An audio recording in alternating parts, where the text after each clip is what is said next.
Today to talk to us about economic shocks, climate, and conflict in African development. And this is a fascinating literature, one I'm personally interested in, and one that I think TED has contributed to in two really big ways, which is very unique. So first, he's looked at a lot of things at the causes of conflict and how events such as witch killing or the onset of civil wars respond to shocks such as rainfall or the threat of global warming. But there's a second separate literature to which he's contributed a whole lot as well about the consequences of war for Africa, looking at the individual level at things like yellow cards in soccer, but also at the micro level at provision of public goods, or at the very macro level at recovery from war for an entire economy. So it is very much my pleasure to introduce Ted Miguel to you today. He's going to speak for about 40 minutes, and then we'll take questions, both from the audience, and if you're on Twitter, our hashtag is CSAE2013. We'll also be taking questions from the internet today. So, thanks.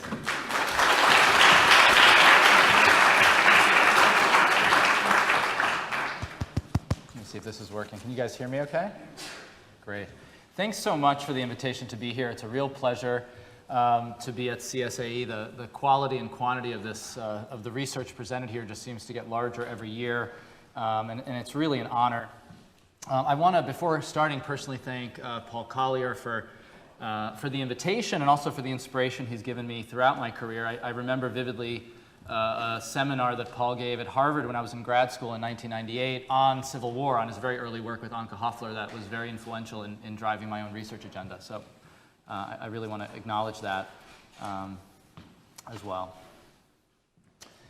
Okay, so let me give a little bit of background. Some of the broad patterns here are going to be very well known to everybody in this room who works on African development. So it's well known Africa is the world's poorest region. It's also had the slowest economic growth since 1970. There's been a lot of research and debate on why exactly. And in fact, a lot of the research we've all been doing has been trying to get at these questions of what happened. During the period when empirical growth was taking off, Robert Barrow ran a series of regressions with all the different controls he could think of, and there was still a large significant coefficient estimate, a negative coefficient estimate on the indicator variable for Africa that he couldn't explain. And sort of he laid out this question of really our ignorance about understanding the causes of African underdevelopment. I think the story we're also all familiar with is how Africa's economic growth performance has turned around since about 2000.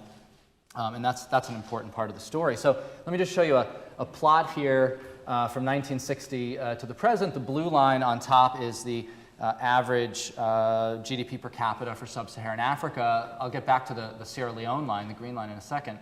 And what you can see is there's really three distinct periods. There was a period of growth in the 60s through the mid-70s, and then really stagnation and decline from the mid-70s till about 2000, and then this turnaround since then. And for many of us who came of age in the 90s, we had seen several decades of decline, and that I think has really helped to shape the literature. In this literature, trying to understand the causes of African underdevelopment, the role of politics, political conflict, and violence has actually played a very important role. And many scholars have pointed to violence and political instability as a key element in understanding those 2 to 3 lost decades. So, Easterly and Levine's contribution is important, and of course, Collier and Hoffler's seminal 1998 article, and I list several other important contributions that really emphasize the role of violence, and the statistics really make the case. So over 70% of African countries have experienced at least a year of civil conflict since 1970, so really the vast majority of countries. And these conflicts obviously have severe consequences. So in the case of Sierra Leone, during the period of the Civil War from 91 to 2002, per capita GDP, according to the official figures, fell 40%. Now that's falling 40% from a level that was already one of the lowest in the world. So it was a truly catastrophic period. We're all aware of the millions of civilian deaths in the Democratic Republic of Congo since conflict broke out there as well, and the consequences, the human consequences of those deaths are just unfathomable. So understanding the causes of violence is critical. We can't get around them if we're going to understand Africa's economic growth and development and ways to sustain the current turnaround. So just back to the figure I had before, you can see Sierra Leone started much poorer than the sub-Saharan African average, and during the Civil War had this just catastrophic drop-off in per capita GDP. So what I want to talk about today is new work with co-authors of mine, Solomon Shang, who's at Princeton, and Marshall Burke, who's a PhD student at Berkeley, on issues of climate and development in Africa, with climate conflict and development in Africa, with some new data and also exploring some the existing literature. So the goal of this piece is a little bit unusual. We really wanted to start making sense of what has become a very large literature exploring links between climate and violence. It's a literature that's grown very quickly. And the way we do that is not just by reading the existing literature, we also got our hands on as many of the data sets underlying the existing studies as we could and tried to reanalyze them in a common econometric framework. And I'll speak very concretely about what we do in order to make sense of the literature and try to come up with some robust patterns. We don't just do this for Africa. We actually try to do it for all studies that look at links between climate and violence, but a big chunk of that literature actually uses African data, and that's what I'm going to focus on mainly today. And the main conclusion as we went back to this literature was just how much consensus there is in the literature, the striking degree of agreement across studies on links between, in particular, high temperatures and violence. And I'll tell you more in a minute. So why are we concerned about climate or high temperatures in Africa? Well, it turns out these issues are particularly important for sub-Saharan Africa. They're important for the whole globe, but you could make the case they're particularly important in the region that we all work on. So first of all, the existing global climate models predict that temperatures in sub-Saharan Africa will rise by about 2 degrees Celsius by mid-century. So that's 3 to 4 degrees Fahrenheit for my American friends. So, quite large increases. And of course, those are increases on top of what are already relatively high temperatures in much of sub-Saharan Africa. So it is actually the case that in far northern latitudes, in absolute terms, the climate models predict larger increases. But, we wouldn't mind too much if it was 2 degrees warmer today. It wouldn't affect us too much here. Second, I'll show you a bunch of evidence. There's already some evidence, and I'll show you more about how African economies and politics are sensitive to climate. So there's work by Barrios et al. In the Review of Economics and Statistics showing that an underappreciated cause of that growth slowdown in the 80s and 90s that I pointed out before was the fact that there was very adverse temperature during that period in sub-Saharan Africa. So people are familiar with the Sahel drought of 1983 and 1984. Well, it turns out in general, precipitation levels were anomalously low for quite a long period during the 80s and 90s. So that could have been part of the story. And then there's other work, including some of my work with Shankar Satyanath and Ernest Sergenti, linking rainfall to economic growth, and then more recently, Dell et al. Linking temperature to economic growth. So, there's a growing body of evidence showing just how sensitive African economies and other low-income economies are to temperature. So the question I want us to have in the back of our minds during the talk, and this is something that's very much motivating what we're doing, is will, as climate change increases, it continues, as temperatures rise, will the consequences of climate change derail Africa's turnaround, or could they threaten Africa's turnaround that everybody's so hopeful about right now? So part of the reason we thought it was useful to do what we're doing in this study and do a survey was just because the literature that's out there, while growing and vast, is split across many different disciplines. There are economists, political scientists, criminologists, historians, archaeologists, climatologists, all working on related issues, using different data sets, different time frames, different statistical models, and no one had put together this literature in one place that we could find. Of course, this is something that we need to do if we're going to get a full picture of what's going on. So the 4 goals of what I'm going to talk about in the next half hour or so are, one, to survey the literature, and I'll tell you about some specific contributions. We try to use as broad an inclusion criteria as possible. So we look at violence ranging from crime to land invasions, land grabs, riots, all the way up to war, to civil war. We obtain as much data as we could, and actually we were helped here by the fact that so many journals these days ask or basically require authors to post their data in replication files. So we were able to obtain that data. And we try to apply common statistical methods when possible. So some studies that have panel data don't take advantage of it. They basically look at use cross sections even when they have panel data. We try to bring all the analysis when we can into a common sort of modern panel data framework with location fixed effects and time fixed effects as much as we can to reach as rigorous inference as possible. Then we highlight the broad patterns in the findings, and finally I'll talk about the gaps in the literature and our attempts to make progress in understanding the mechanisms and other issues.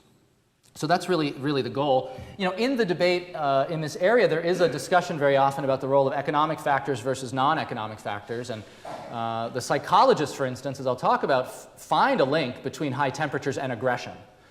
So I'll survey that literature, but also try to make some progress using data from existing studies in pinning down or making sense of the role of economic factors as well.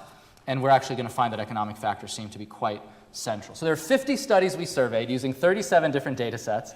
We wrote the first draft a few months ago. In just the last few months, 7 new studies have appeared.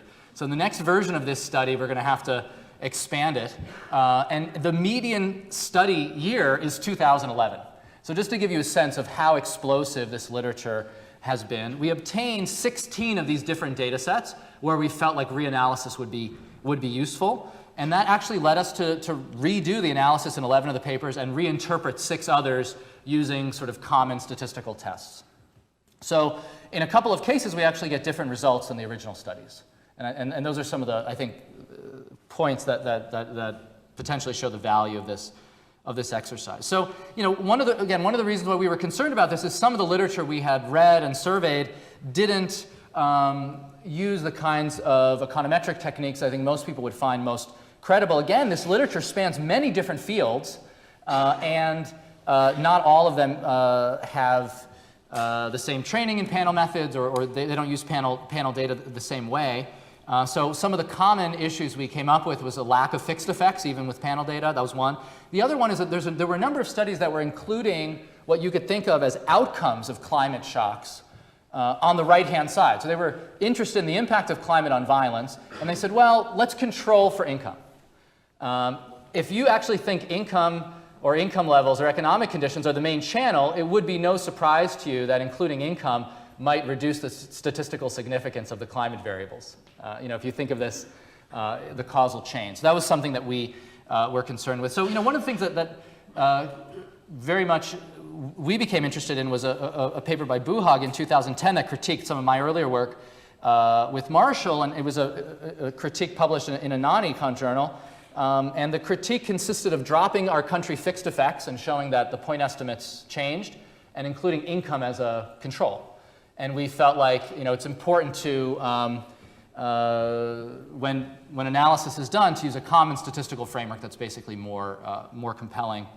The best known survey in this area is Gledich's 2012 survey in the Journal of Peace Research, but it's quite incomplete. It very much focuses on a particular slice of the political economy literature. So only 8 of the 50 papers we survey are included in that survey, and only 5 of the 37 data sets. And in the interpretation of the papers, Gleditch doesn't do what we do and try to put more weight on the methodologically sound papers or reanalyze the data with a common framework. So we feel like there's a lot of value added. So there are 3 types of studies. I'm mainly going to focus on group 1 up there that I've bolded, these observational studies using panel data, trying to make sense of the link between violence and conflict and understand the underlying channels. A lot of this literature comes from economics, political science, and criminology. And so, for instance, the question that a number of the studies come back to is this issue about how conflict in sub-Saharan Africa responds to anomalously high temperatures or low rainfall. There are 2 other groups of studies that I'll mention briefly just because they're quite interesting and they give some related results. One are experimental psychology studies. There are actually a couple of experimental psychology studies that vary temperature, like turn up the thermostat in a room, as I'll talk about, and I'll tell you what happens to people in these padded rooms when they turn up the temperature. And then the third one is historical climatology and paleoclimatology. And this is actually a growing literature as well. Archaeologists and others have gone back and examined tree rings, They've examined ocean sediment deposits, and you can get a sediment core that goes back thousands of years. And using that kind of data or tree ring data, you can gauge precipitation and or temperature in the far distant past. And what these historical climatologists have tried to do is link that variation to major historical episodes. So one of the questions that's big in that literature is, do we actually see some sort of relationship between large climate shocks and the collapse of Chinese dynasties? And the question is, yeah. The answer is yes, and I'll tell you a couple of the results. So let me actually start with this historical data, just because it's quite fascinating and it'll sort of set the stage for what we're doing next. There's evidence by climatologists on the Maya Empire, Angkor Wat, Chinese dynasties, and Akkadian Empire, all of them, which show that particularly dry periods and or hot periods are associated with civilization collapse. The Maya civilization has been studied quite well. It's a relatively recent period for these guys. It's only 1,000 years ago. And it was well known that in the 9th century, the historians had figured this out, that in the 9th century, the classical phase of the Maya civilization collapsed. What the paleoclimatologists did is they went back and looked at precipitation levels using ocean sediment deposits and found a pretty remarkable correlation. So if you actually, the orange are periods that historians had identified ex ante, periods of intense political instability in the Maya Empire. And you can see that they actually line up very closely with some extended multi-year droughts from the sediment deposit record. There had actually been a longish period of below normal rainfall in this period, 750 to 800, and then these sort of multiple shocks seem to have precipitated the collapse of the Maya, which occurred about here. So this is one example of these 10 studies, but in our review we put most of them up there, and you can see very similar patterns. The Akkadian Empire one is particularly stark. It was something like a once in a 1,000-year drought that hit the Akkadian Empire at its collapse. One of the things that's very interesting about this, the study of climate is how some of the climate phenomena are actually global.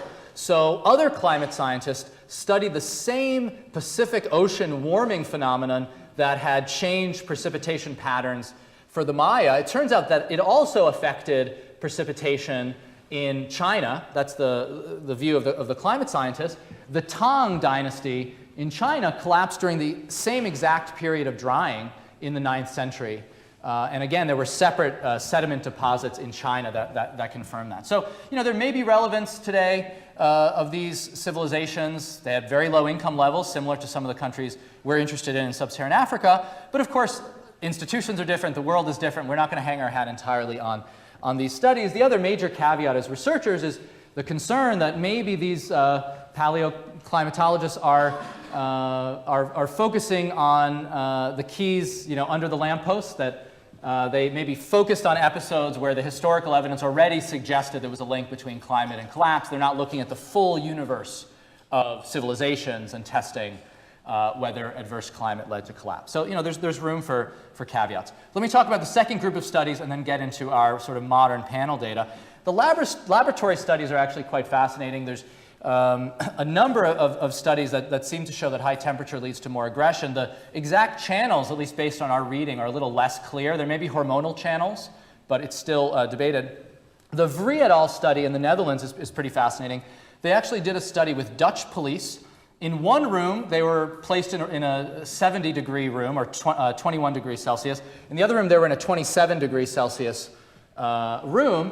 And they went through a training simulator, a computer training simulator, where they were shown a big screen and an intruder jumped out, and they had to decide whether or not to shoot the intruder.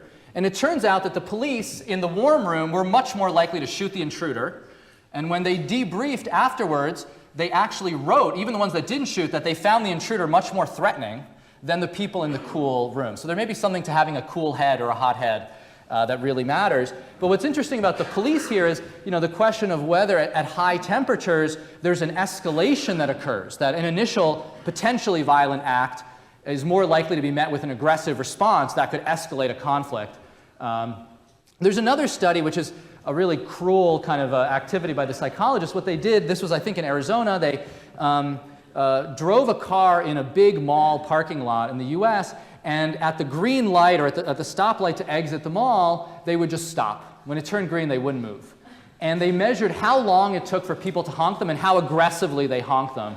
And it turns out that when it's high, when the temperatures are high, people go crazy honking. When it was cool, you know, they kind of would wait 20 seconds or something, kind of see what's going on. So, you know, there's definitely some evidence of aggression that's important. I want to turn now to the third set of studies, these observational studies, which is really the largest number of studies and probably the most interest to those of us here working on policy issues, in particular in sub-Saharan Africa. I bolded a paper of mine with Shankar Satyanath and Ernest Sergenti in 2004. We show a link between drops in rainfall and civil conflict, and we interpreted it as working through GDP growth. There's a strong relationship between weather variation and GDP growth in sub-Saharan Africa. And you know, this is the work that was very much inspired by Paul Collier and Anke Hoffler's earlier work.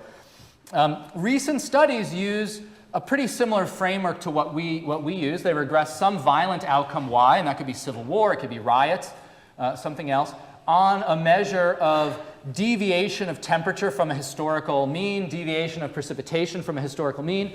Antonio Ciccone made the point that looking at these deviations is potentially attractive, and in our work we actually use that approach rather than changes typically, as well as country fixed effects and year fixed effects, or maybe year trends, but some sort of year control or time control. So this is the kind of standard panel approach.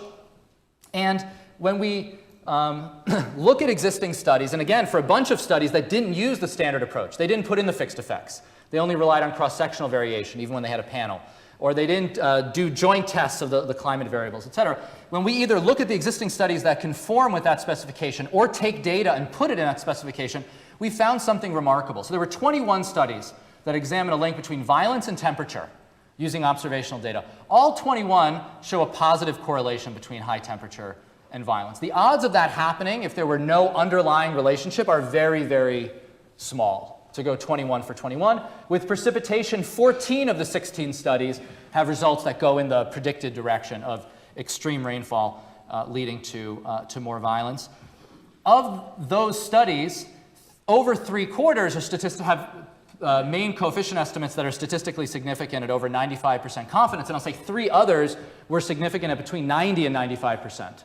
So there's not complete uniformity. There are a bunch of studies where there aren't significant effects, but if you look at the studies put together, there's a remarkable correspondence in findings. And I think one of the things that's striking is how this relationship emerges when you go from the village to the region to the country level and even some global studies. And that's what I want to walk you through next. Let me just illustrate the relationship using a few studies. I have a paper in 2005 that looks at the link between extreme rainfall and witch killing in Tanzania, where the anthropologists that had studied this issue in Western Tanzania and my own fieldwork confirmed it, very much linked these killings to resource scarcity and low income, that in really desperate years, old women in the poorest households in poor villages were targeted. One of the things we did as part of this reanalysis is we actually got the most recent remote sensing data on temperature. So rather than just relying on survey data reports on which years were drought years, we actually got the satellite data on temperature, and we validate the results. You get the same result with temperature. In these Tanzanian villages, in high temperature years, you have more witch killings. It turns out, actually, in much of sub-Saharan Africa, temperature and precipitation are negatively correlated.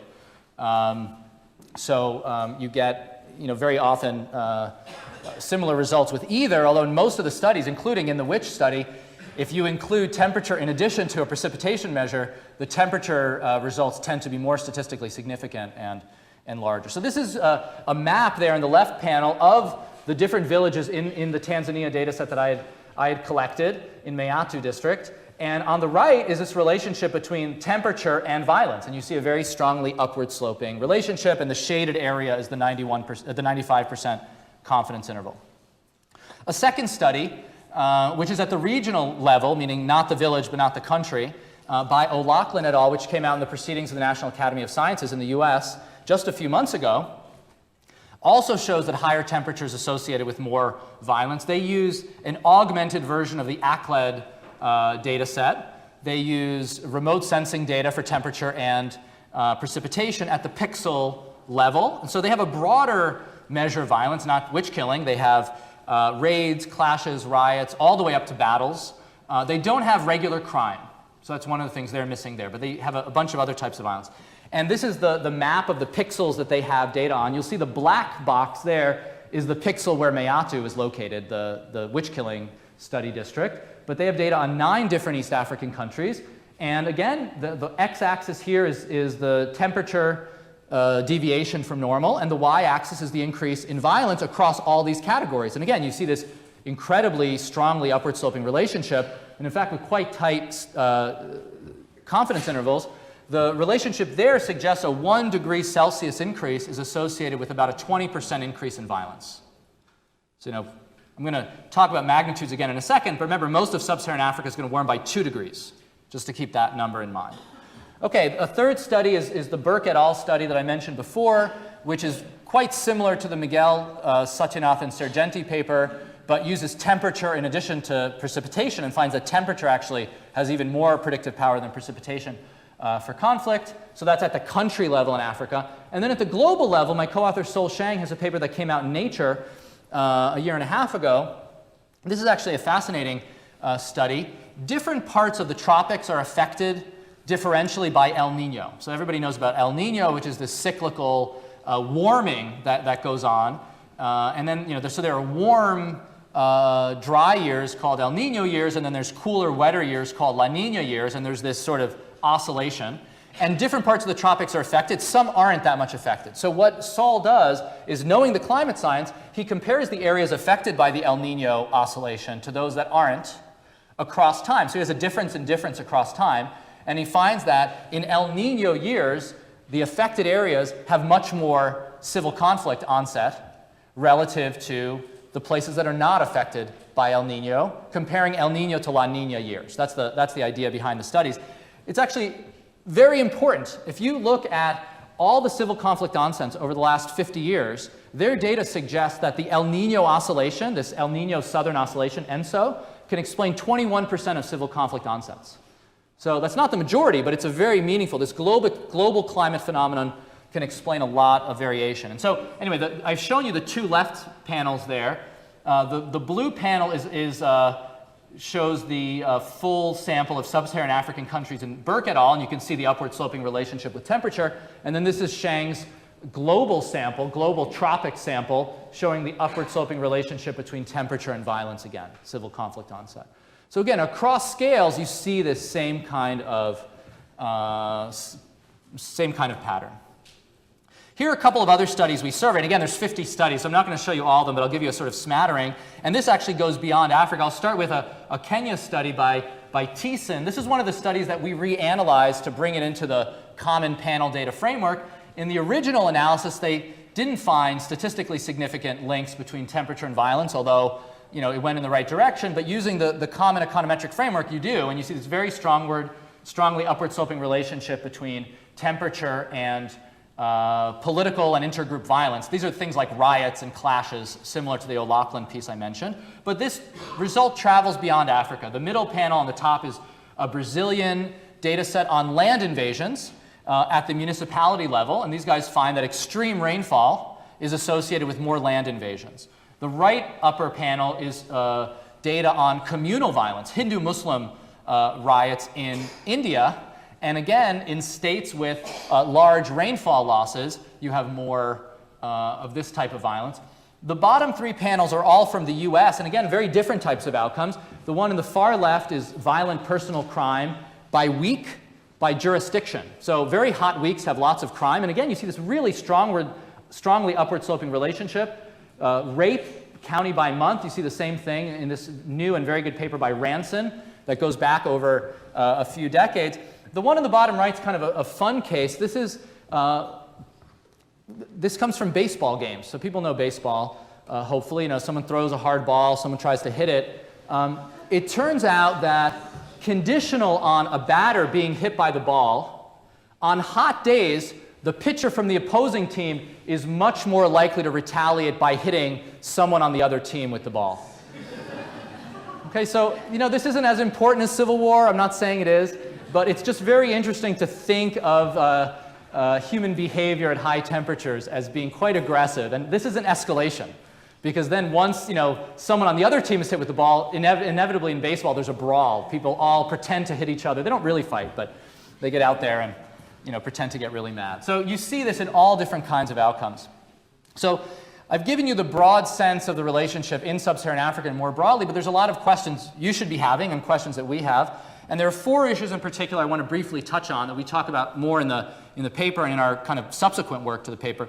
One is, what are the magnitudes of the effects? Second, what are the channels of impact? And in particular, how much of a cause are economic factors, the kinds of factors Collier and Hoffler and others emphasize and that we emphasize in our early work?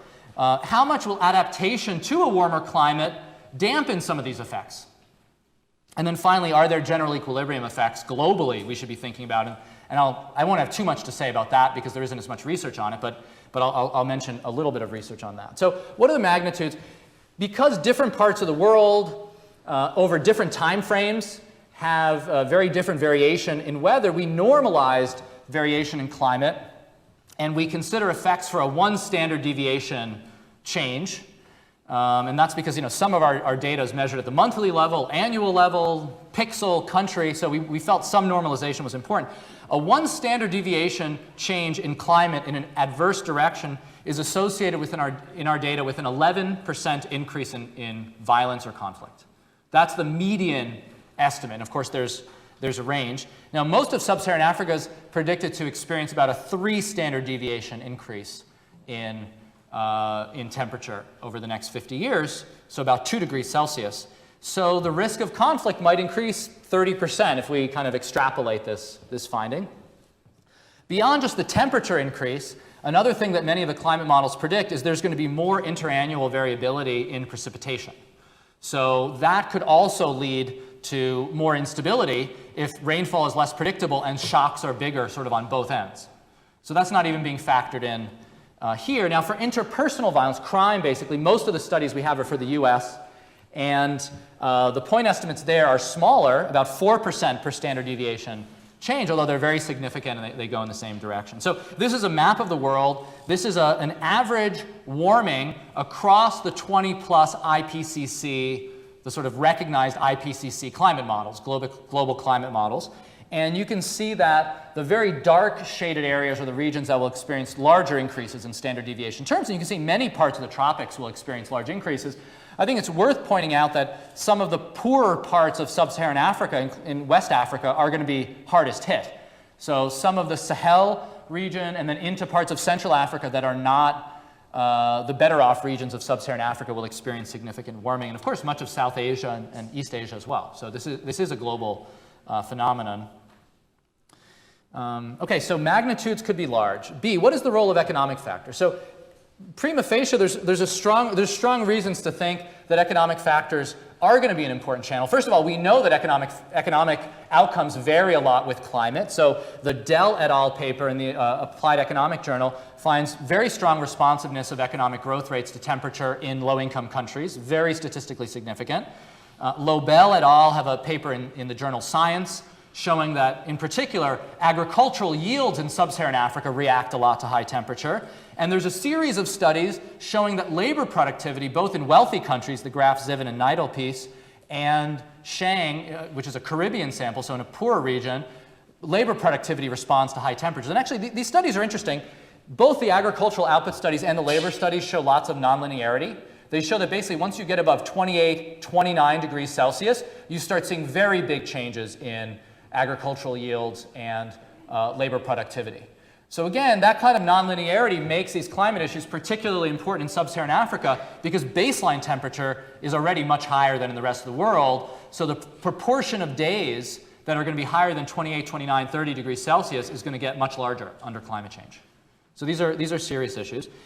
We went back to the witch-killing data, and now that we have this remote sensing temperature data, we looked at temperature anomalies or deviation from mean in the growing season and in the non-growing season. And the reason we did that is to say, look, if there are really big responses in the growing season, in particular a lagged growing season in an agrarian society, that would be quite suggestive evidence that economic factors matter, as opposed to literally contemporaneous temperature right now. So we find that relationship. The effect of growing season temperature in the witch-killing data is much larger than non-growing season. We also got the data, we asked Harari and LaFerrara to share their data, and they actually ran some specifications in their working paper comparing growing season and non-growing season. And the relationship is particularly stark there. Let me show it to you.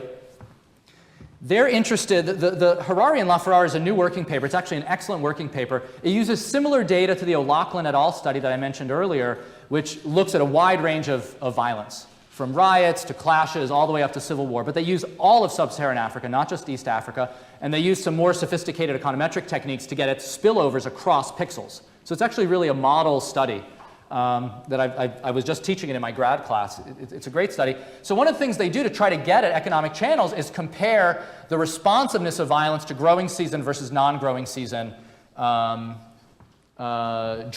So they actually combine their temperature and precipitation data into an overall drought measure. You can see in the left-hand panel, non-growing season temperature is not associated with violence at all. But growing season temperature is very strongly associated. So violence is very sensitive to current and lagged growing season drought.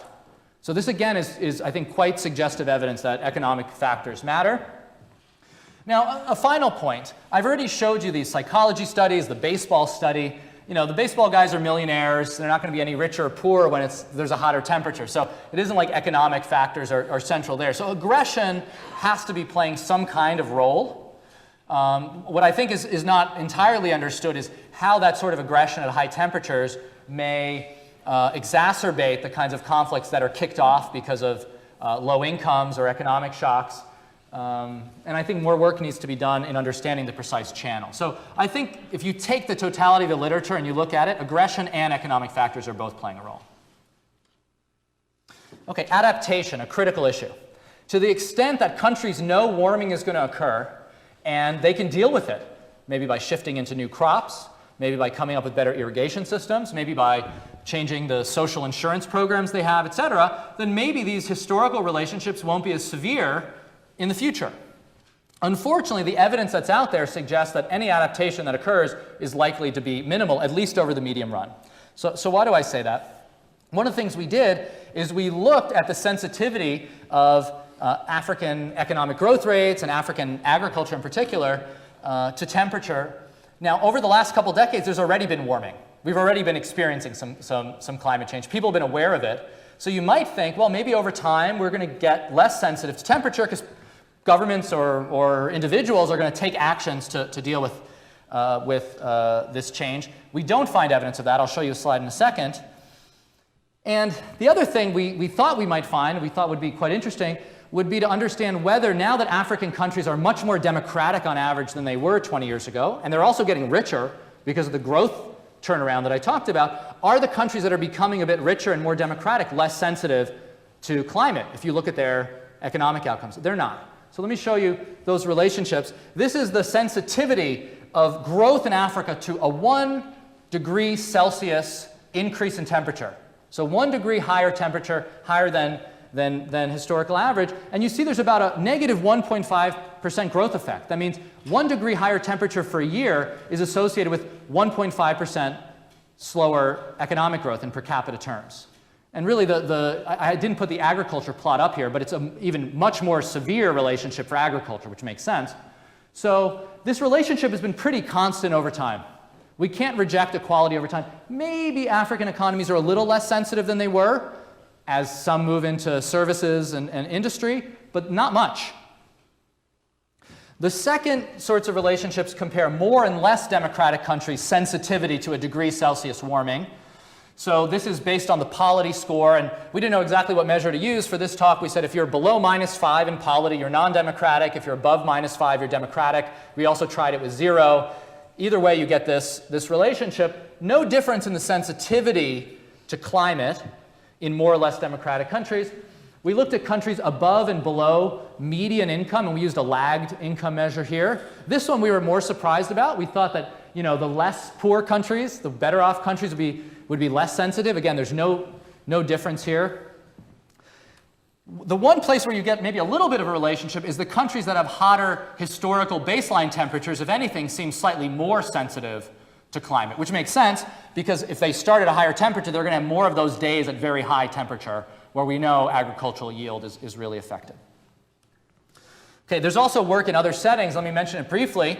There's a very nice recent study on Indian agriculture looking at shifts over many years in monsoon intensity, really over decades. The Taraz paper, finding that only the degree of adaptation is only about 15%, so kind of minimal adaptation. Even in the US, over time, the relationship between temperature and agricultural output, the relationship between temperature and crime is stable. Again, even as warming occurs and people are aware of warming the last couple decades, we're not seeing less sensitivity to temperature because of any institutional changes or reforms. And then there's a nice finding in the Dell et al. Paper that I mentioned before, where they try to get at this issue by comparing shifts in temperature at the annual level versus shifts in temperature over up to 15 years, where 15 years is sort of medium run adaptation capability. The sensitivity of temperature from an anomalously warm year, that coefficient estimate is almost identical to the deviation in growth rates due to a temperature anomaly over 15 years, a 15-year average. So again, at least over that sort of interval, you don't see much adaptation around the world. Let me say one last thing on general equilibrium and then wrap up because I'm running out of time.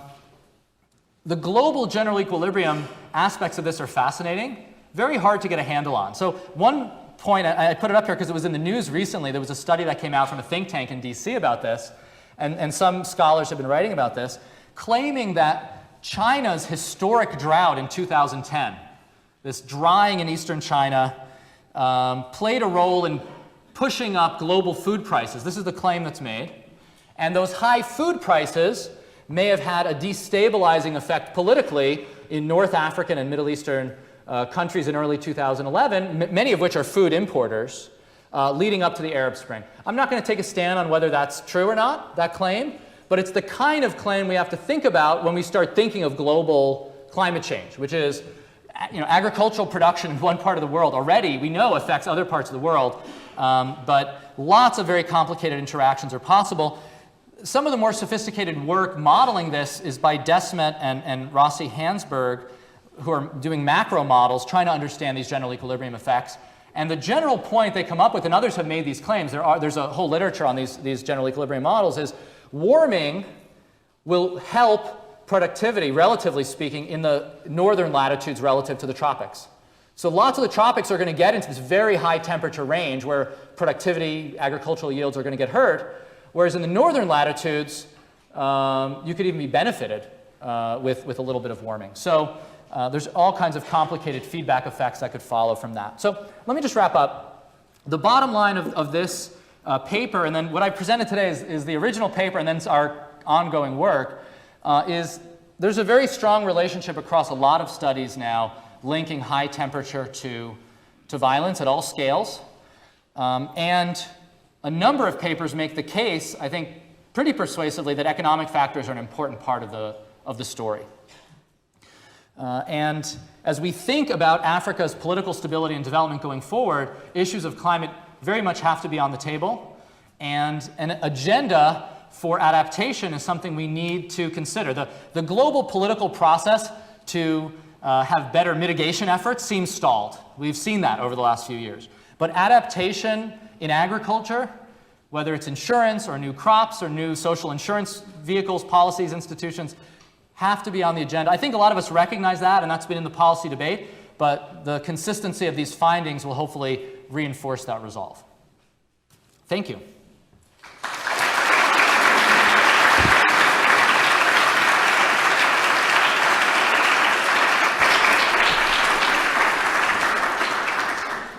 So a format that seemed to work yesterday is that we'd collect 3 questions and then let the speaker answer them. And so we've got 2 student runners with microphones, and we've also got some questions from Twitter. So I'll start by asking a question from Twitter, letting them get in place. And I think this is a double question. I see.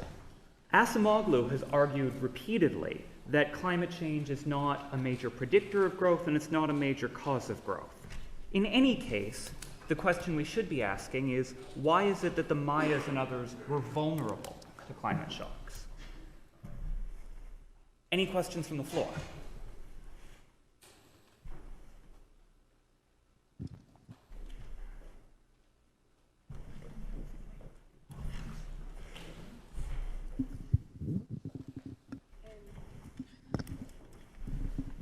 Thank you very much. It was a very interesting talk. I would like to ask you, what is the role that migration plays in this picture? Thank you very much. And you've got someone?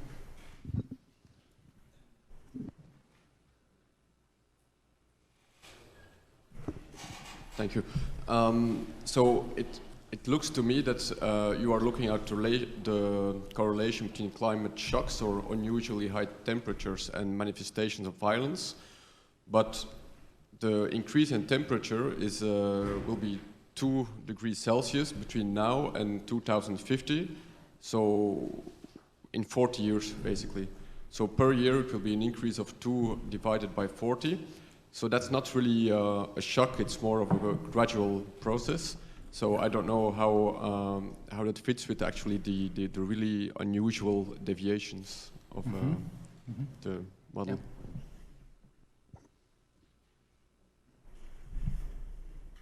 Should I take one more? Yeah. Should I go for these? Let's go for these and then we'll take another round. So thanks for the comments.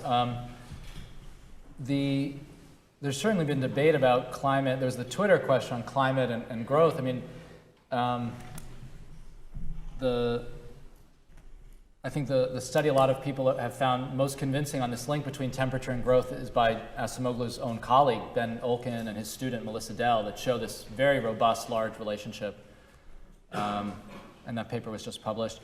The question about why certain societies are vulnerable to shocks is obviously very important, and if we could figure out ways to reduce vulnerability, that's sort of the adaptation agenda that I was pointing towards. The issue is poorer societies that have a large agricultural sector are naturally going to be vulnerable to these shocks, and especially in sub-Saharan Africa, where most agricultural production is rain-fed, where there isn't as much irrigation and other tools for dealing with variation in water availability. So I think, thanks for that question.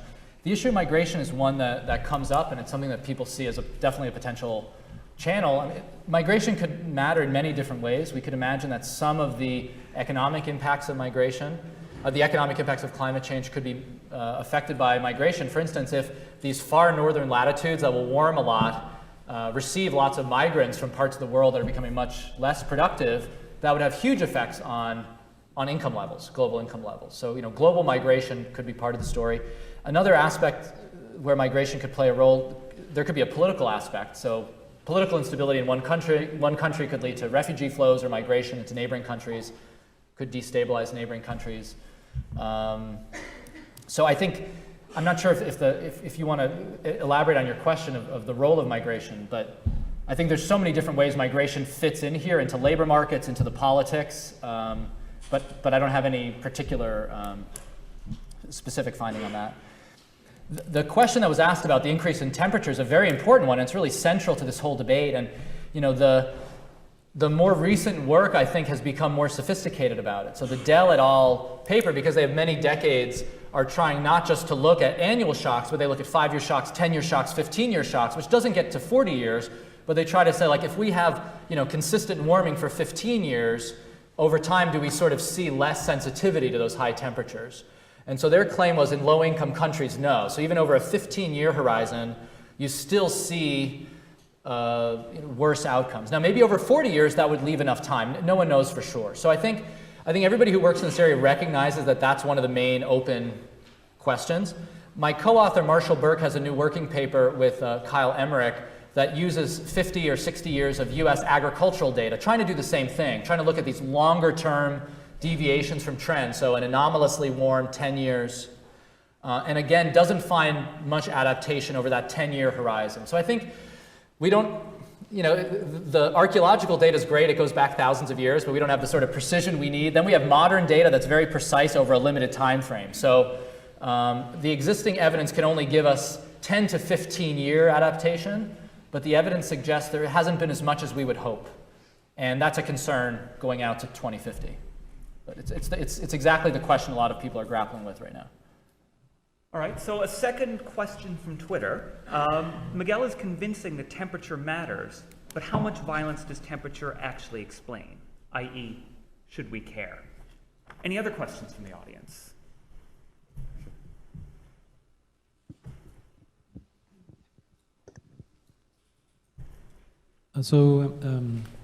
You mentioned economic shocks as one of the potential mechanisms. Which shocks? Sorry, say that again. Sorry, you mentioned economic shocks Yeah. as one of the potential intermediate links or mechanisms in the chain from climate to conflict. But couldn't it be the other way around? Couldn't it be that climate causes violence, perhaps because of these psychological reasons you mentioned, and that in turn will cause an economic shock, either because of distortions to the labor market, or the burning of crops, or distortions of fertilizer markets, or even the final goods markets? Mm-hmm. And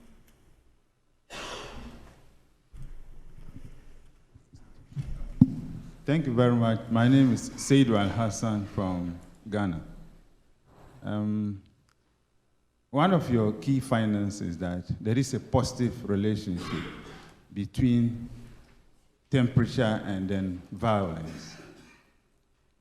But what I did not quite understand is the mechanism. Mm-hmm. Because my experience, that is from Ghana, indicate that during the dry season, where people are gathered under the trees, playing games, and so on and so forth, that is when you experience some amount of conflicts. But in the rainy season, everybody is busy on the farm. Mm-hmm. So you don't see the people, having the chances to gather, at places. Yeah. So I didn't quite understand your explanation, given out the mechanism by which this increase in temperature can lead to violence. If you can throw more light on that. Thank you very much. Great. So the Twitter question asked a good question. Temperature matters, but how much does it explain? I think the right way to think about it is what the marginal effect is, meaning a certain degree increase in temperature leads to what increase in violence, and that's what I've been trying to shed light on. There's certainly a lot of causes of violence, and one of the key things to emphasize, which I didn't mention, is just by emphasizing climate, we're not saying that nothing else matters or that politics doesn't matter or whatnot. We all, my co-authors and I have other work that sort of tries to shed light on those issues. So, but the marginal effects are quite large. So this, 1 standard deviation increase in climate is associated with, say, 11% increase in violence. That's a very large effect. I think everybody would agree that that's a large magnitude. So we're more focused on that than on the R squared. There was a very good question here about the causality, and there's no reason that the causal chain you stated isn't relevant. In fact, when I was mentioning the Sierra Leone case, it was going from political violence to low economic growth, and I think part of the reason why these, the motivation for my 2004 paper with Satyanathan Sargenti was precisely to get around this issue that both directions of causality are so plausible. So, using rainfall in the past year, which would affect the growing season last year and income today, helps us partially get around these kinds of causality issues, but it doesn't mean that the other channel doesn't matter. It almost certainly has to matter. Violence is going to affect economic performance. So we're trying to pin down one direction, but we're not negating the other one, which has to be very important. The question on sort of the dry season versus the rainy season in Ghana is interesting, and I think if I understood your question, the point is that, look, in the rainy season, people may not be fighting because they're so busy working, and in the dry season, there may be less to do on the farm, and so it's maybe there's more scope for this other activity. I think if we were to look at contemporaneous shocks, like in the year, the same year, those sorts of issues could be part of the story for why you might see a dry season, rainy season effect. I think in getting at the economic mechanisms, it's a little bit similar to the answer before, that using the economic shock of the previous year to understand violence this year is more persuasive. Because let's say it was very rainy last year or wasn't very rainy last year, and that affected economic output.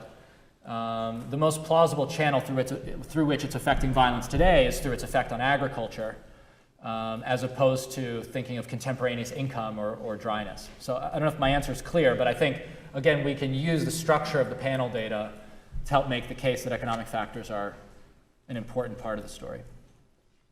So I think we've got time for one last round of questions. I'll start by joining together 4 of the Twitter questions. Okay. Montesquieu argues that the spirit of the laws holds the spirit of the laws holds that climate might influence the nature of man and his society. Someone else asks, climate also affects what type of institutions are put in place, so there might be a link through that channel. Another says that they want to hear about institutions, and someone wants more nuance on the quality of institutions. So what is the relationship? Did they all cite Montesquieu or not? No, only the first one mentioned Montesquieu. To know how But a lot of people want to hear about institutions, and then a couple more from the floor if we could, and we haven't had many from the middle, so.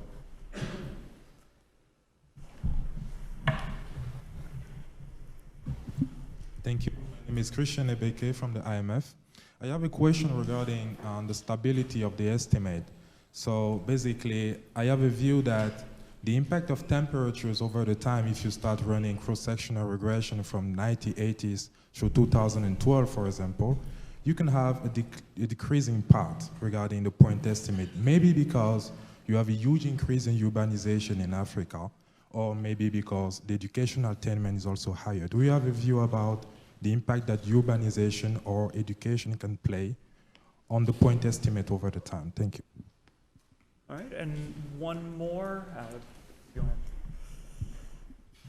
ahead. Thank you. My name is Rob. So you talked about the channels through which temperature affects violence, and you said agriculture probably plays a major role, maybe more specifically food access, I was thinking. And I was wondering whether food access is really much related to 2 things, income and prices of food. And I was wondering whether in your remodeling and reanalysis you were controlling for prices and food, and whether there was any effect left of temperature on violence. Okay, great. These are all really good questions. First, there was this series of questions on institutions, and the only real link to that I made is when we were looking at the sensitivity in democracies and non-democracies. Of course, democracy is an important part of political institutions, or the nature of institutions, and we didn't find very much change in the sensitivity of growth to climate comparing across those 2 groups. It certainly is very plausible that countries with particular types of institutions might do a better job of enacting policies to deal with climate shocks. That seems very plausible to us, and maybe that's part of the reason. There's a couple of reasons why the sensitivity of aggregate growth to climate shocks is much lower in rich countries than poor countries. Part of it is there's a much smaller agricultural sector in rich countries, but the second part could be the quality of institutions. Now, we haven't parsed that out, but it's got to be central to the story, and so something to think about. But our first foray into that, looking at democracy, didn't produce results that were very striking. About the stability of estimates, I showed something related to what you were asking for. I didn't get into urbanization. We were thinking of how to cut the data. We had this link to time where we said the sensitivity of estimates is getting a little less over time in sub-Saharan Africa, but not that much. And maybe some of the slight reduction in sensitivities was your hypothesis about urbanization, shrinking agricultural shares and whatnot. But the pace of it hasn't been as rapid as we would have thought. Now, that said, over the last 5 years, growth rates have increased in many countries. They've become even more rapid. So maybe over the next decade, we'll see more of those shifts that you're hypothesizing. So I think we're just seeing the beginnings of what you're hypothesizing, but it's not very strong yet, and most of sub-Saharan Africa remains quite sensitive to temperature variation. The food access channel is a great question, and actually, for a subset of countries, it would be feasible to get down to the subnational level, get local price data, crop by crop. Those data actually exist. And the Harari and LaFerrara paper doesn't do that exactly, but they're kind of going in that direction, that pixel by pixel, they actually get data on the main staple crops. and the growing season, pixel by pixel of each of those crops, and they're trying to get extremely specific with the nature of the weather shock in an incredibly localized way. So that gets to sort of, staple crop production at a very local level gets to your food access point. But there are data sets, the Fuse database and others that actually have local market data that could be overlaid on that. So I don't think anybody's done what you were suggesting, but it would be a very promising next step. So we've now gone over 10:30, but luckily have a coffee break in which lots of people can ask questions informally if they still have them. So thank you very much for your time.